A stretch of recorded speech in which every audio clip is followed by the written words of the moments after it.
त्याचे अप्पे. पहिलं शाबू वाटून घेतला, मग त्यात भगर ॲड केली आणि मग वाटलं. मग एका बाउलमध्ये काढून घेतलं. असं रवाळ यायला पाहिजे.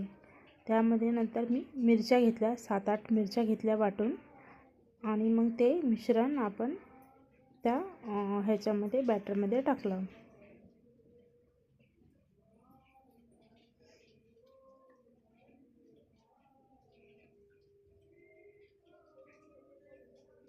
मग त्यानंतर उकडलेले बटाटे मी किसून घेत आहे.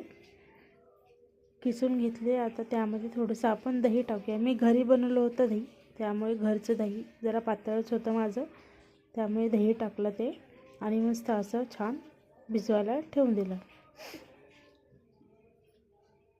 असं कन्सिस्टन्सी झाली पाहिजे. मग त्यासाठी आपण चटणी करूया. म्हणजे भाजलेले शेंगदाणे, मिरची, थोडंसं दही आणि मीठ ॲड करून वाटायचं.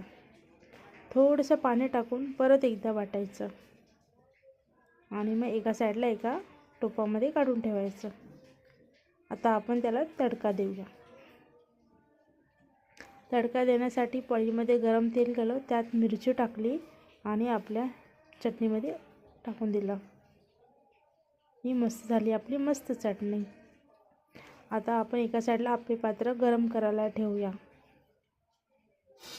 तोपर्यंत बॅटर मस्त फेटून घेऊया.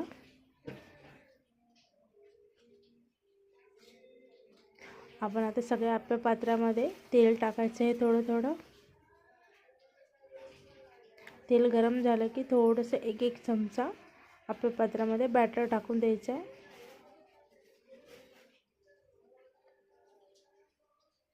5 मिनटं आपण झाकून ठेवूया त्याला आणि मग 5 मिनिटांनी असं पलटी करत राहायचं. मस्त झालेले आहेत आप्पे. आता देऊया आता आपण आणि सगळ्यांना सर्व करूया.